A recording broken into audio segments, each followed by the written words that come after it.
So the first monologue that I'm going to be doing is from the HBO TV series The Newsroom, starring Jeff Daniels as news anchor Will McAvoy. And this scene is actually the opening monologue from the pilot episode of the series, and it is a very good way to introduce the series and the character to the audience. So here we go. You don't look satisfied.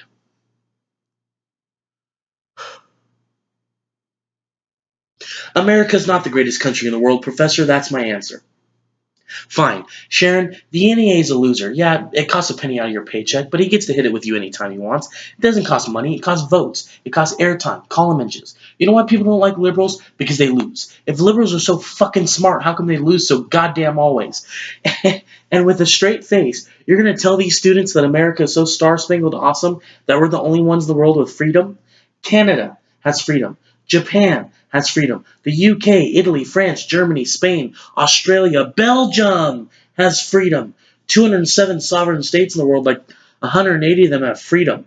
And you, sorority girl, in case you accidentally happen to wander in the voting booth one day, there's some things you should know. And one of them is there's absolutely no evidence to support the statement that we're the greatest country in the world.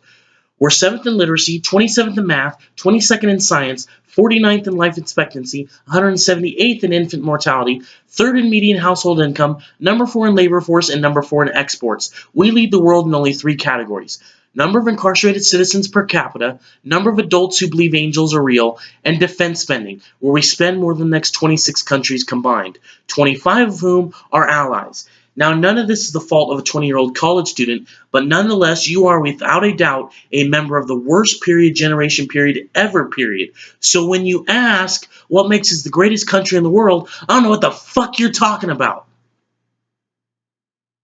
Yosemite? Sure used to be. We stood up for what was right. We fought for moral reasons. We passed laws, struck down laws for moral reasons. We waged wars on poverty, not poor people. We sacrificed. We cared for our neighbors. We put our money where our mouths were, and we never beat our chests. We built great big things, made ungodly technological advances, explored the universe, cured diseases, cultivated the world's greatest artists and the world's greatest economy. We reached for the stars, acted like men. We aspired to intelligence. We didn't belittle it, didn't make us feel inferior. We didn't identify ourselves by who we voted for in the last election, and we didn't scare so easy. We were able to do all these things and be all these things because we were informed by great men, men who were revered.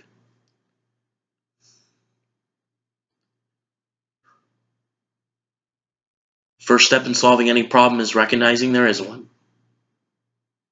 America is not the greatest country in the world anymore. Enough? Okay, and then for the next monologue, it's going to be a scene from the movie Good Will Hunting, starring Robin Williams and Matt Damon. And this scene takes place in a park in Boston between Robin Williams' character and Matt Damon's character. And Robin Williams actually won his sole Academy Award for his performance as Dr. Sean McGuire in the movie. So, here we go. Thought about what you said to me the other day about my painting. Stayed up half the night thinking about it. And then something occurred to me and I fell into deep, peaceful sleep and haven't thought about you since. You know what occurred to me? You're just a kid. You don't have the faintest idea of what you're talking about. You've never been out of Boston. So if I asked you about art, you'd probably give me the skinny on every art book ever written. Michelangelo. You know a lot about him. Life's work, political aspirations, him and the Pope, sexual orientation, the whole works, right? But I bet you can't tell me what it smells like in a Sistine Chapel. You've never actually stood there and looked up at that beautiful ceiling. Seen that. And if I asked you about women, you'd probably give me a syllabus of your personal favorites. You may have even been laid a few times. But you can't tell me what it feels like to wake up next to a woman and feel truly happy. You're a tough kid.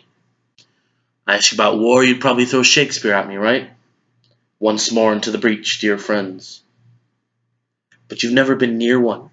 You've never held your best friend's head in your lap, watch him gasp his last breath looking to you for help. And if I asked you about love, you'd probably quote me a sonnet. But you don't know what it's like to look at a woman and feel totally vulnerable. Knowing someone who level you with her eyes. Feeling like God put an angel on earth just for you, who could rescue you from the depths of hell. And you wouldn't know what it's like to be her angel and have that love for her to be there forever. Through anything. Through cancer. You wouldn't know about sitting up in a hospital room for 2 months, holding her hand because the doctors could see in your eyes that the terms visiting hours don't apply to you. You don't know about real loss because that only occurs when you love something more than you love yourself. And I doubt you've ever dared to love anybody that much. I look at you, I don't see an intelligent, confident man. I see a cocky, scared shitless kid.